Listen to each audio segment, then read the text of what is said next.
O anticristo, quem é ele? Como será ele? Quando vem? Os religiosos falam que o anticristo virá depois da vinda de Cristo. E você, o que é que acha? Vamos saber hoje sobre o anticristo. A única forma de conhecermos o anticristo é pela Bíblia. Na Epístola de João, 1 João capítulo 4, a Bíblia fala que o anticristo é um espírito.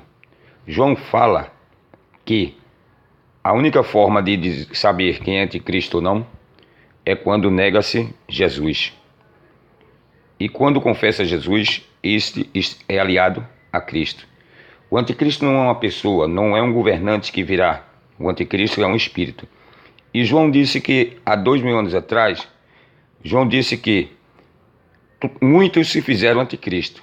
E até hoje, muitos se fazem anticristo.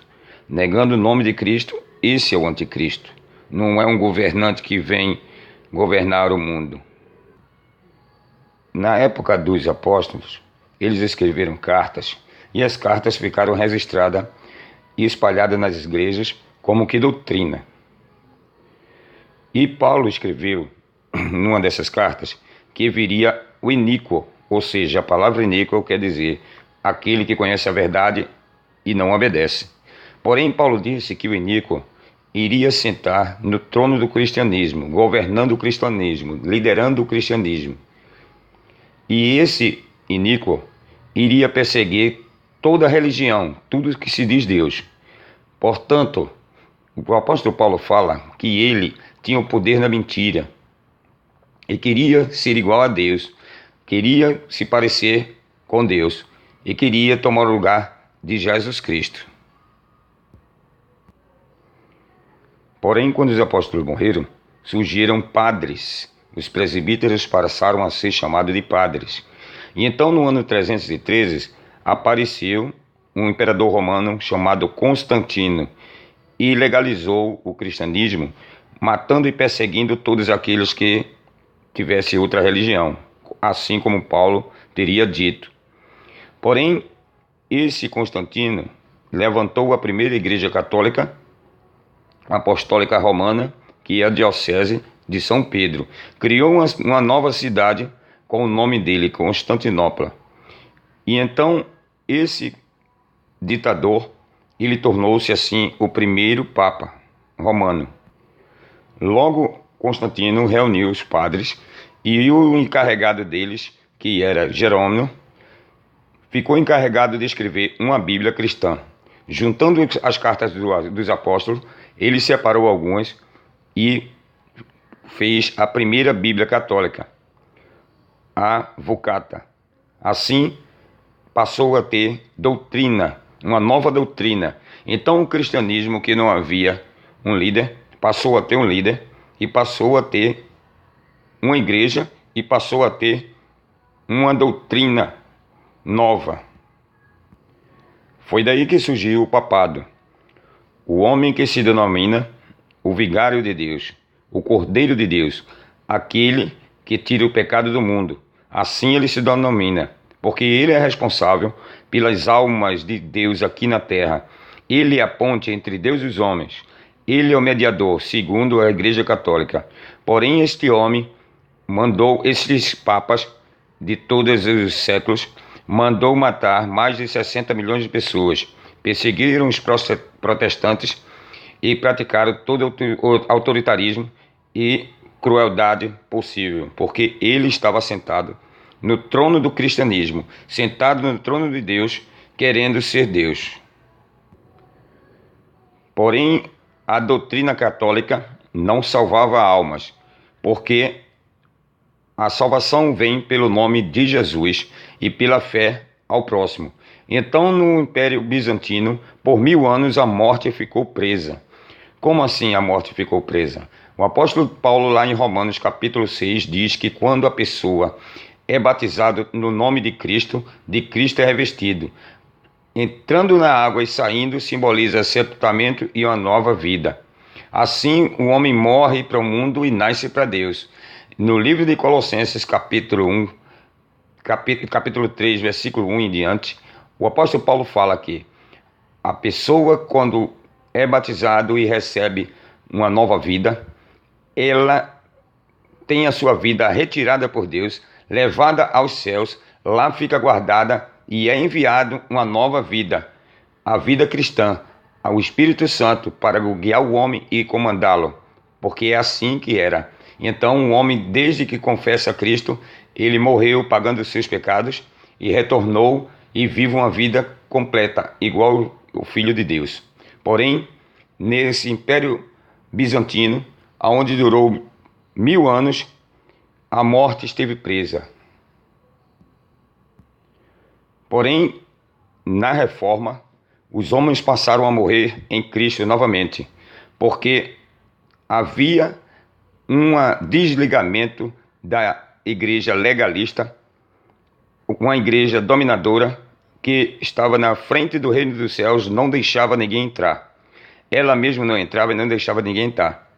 E então um homem chamado Martinho Lutero, ele traduziu a Bíblia para alemão, porque a Bíblia só era lida em hebraico, aramaico, latim e grego, e a Bíblia começou a ser divulgada. Então surgiram os protestantes. Já na Inglaterra houve uma nova tradução da Bíblia para inglês, por meio de Tyndale. Porém, os protestantes se reuniam numa só igreja. Porém, o rei, querendo agradar a ambas partes, porque todas as religiões não se entendiam dentro de um templo só, mandou traduzir uma nova Bíblia. Os puritanos, levando a Bíblia de Tyndale, foi para as Américas e fundou os Estados Unidos. De lá surgiu o movimento gospel. Do movimento gospel surgiram os evangélicos e várias outras doutrinas, como Mormon, como Adventista do Sétimo Dia, como Testemunho de Jeová, pentecostais e neopentecostais. Daí surgiu a era evangélica. No século XX inteiro se fizeram evangélicos.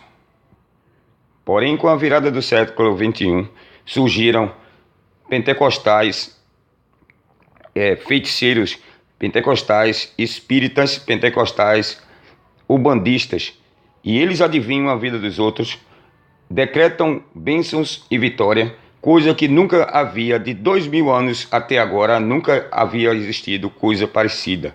Porém, Paulo já alertava que no final dos tempos, os homens seriam ensinados por demônios e seguiriam doutrinas de demônios. Porém, a Bíblia diz lá em Apocalipse que o anjo tocará a trombeta, e quando o anjo tocasse a trombeta, então o segredo de Deus, o grande mistério de Deus, que teria sido revelado só para os profetas, seria revelado. Porém, a trombeta já soou. E Paulo fala lá em Colossenses, capítulo 1, versículo 27, que o segredo de Deus, que o mistério de Deus é Cristo em vós. Ou seja, a vida de Jesus Cristo dentro do homem. Assim como ele disse em João capítulo 14, 23, quem obedecer os mesmos mandamentos, eu virei e farei morada dentro do seu coração, porque o Espírito Santo é a promessa do Pai. Tinha sido refreada o Espírito Santo, teria sido essa promessa parada desde Constantino até os evangélicos. Porém, enquanto um homem se tivesse sentado no trono do cristianismo, Cristo não reinava. Quem reinava é aqueles pastores e aqueles padres e aqueles papas. Porém, quando Cristo, que é a nossa vida, se revelar, nós seremos manifestos com Ele em glória. Porém, esse novo evangelho que existe hoje, pessoas que vivem só pela fé, que não tem igreja, que não tem pastor, mas crê no nome do Filho de Deus, como ele mesmo falou, quem crê será salvo.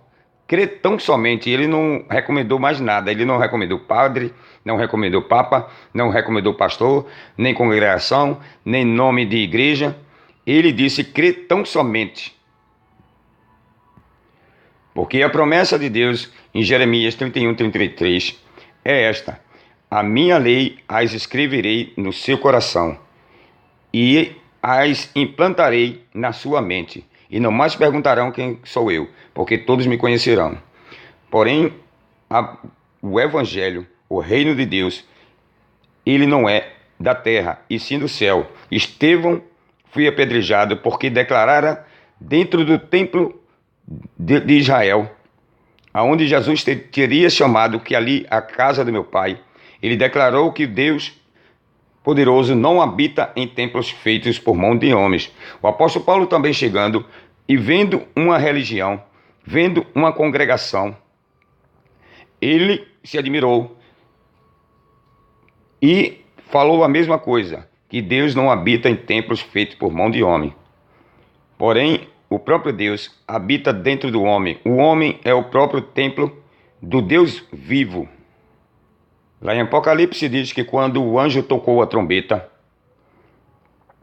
então João viu a arca da aliança aberta no céu. Houve vozes, relâmpagos e trovão. Esses relâmpagos que João declara são esses mísseis que hoje estão voando de uma nação para outra para destruir. Os trovões são os estrondos da bomba. E os terremotos são vários terremotos no mundo afora, ou o barulho das explosões. Portanto, os sinais estão acontecendo. Então quer dizer que a trombeta já tocou. E muitos hoje estão abandonando suas religiões, largando suas religiões e aceitando somente ao Filho de Deus, seguindo somente os seus mandamentos e rejeitando assim todo legalismo e toda instituição religiosa que, como Jesus mesmo disse em Mateus 23, 23, que quem faz parte de uma congregação, de uma religião e de uma doutrina, sem ser a dos apóstolos, é 2 vezes filhos do diabo.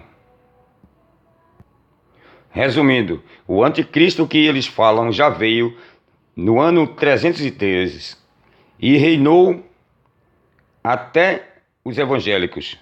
E eles não sabiam, porque a Bíblia diz que todos adoraram a besta.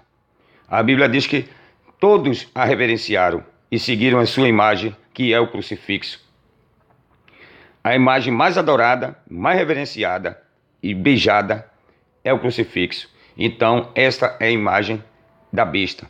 E a Bíblia diz também no livro de Apocalipse que a imagem da besta iria andar, falar e ter fôlego de vida. Ou seja, o crucifixo, a única forma de o crucifixo andar, falar e ter fôlego de vida é nos filmes de Jesus Cristo, que é mentiroso, criado pela mídia, pela Igreja Católica, para enganar e modificar as palavras de Jesus Cristo, transformando ele assim em um religioso e não no Deus vivo. Porém, se você está preso à besta e à meretriz que embriagou você, abandone sua religião, negue-a agora mesmo que você participe dela, mesmo que você esteja dentro da sua congregação, mas não de coração, negando-a. Alguém perguntar a você de que religião é, mesmo se você esteja dentro da sua igreja, você diz: eu sou do reino dos céus e sou servo de Deus Altíssimo. E perguntar quem é o seu pastor ou quem é o seu padre, não confesse, não desfaça o que Davi disse no Salmo 23. Você diga: o meu pastor é Jesus Cristo e não há outro. E nada me faltará. Porém, se você confessar, porque a Bíblia, Jesus diz que com Mateus 12, Jesus disse que quem confessa com a boca será registrado no livro da vida, para a salvação ou para a condenação. Se você abrir a sua boca e disser que o seu pastor é seu pastor, Deus cruzará os braços, porque você declarou um homem como seu líder, tendo Jesus como pastor, porque ele mesmo disse: eu sou o bom pastor, e só haverá um só pastor e um só rebanho, outro é ladrão e salteador. Porém, aceite a Jesus e viva o Filho de Deus dentro da sua casa, debaixo do coqueiro, numa praia, aonde você estiver, ele estará convosco.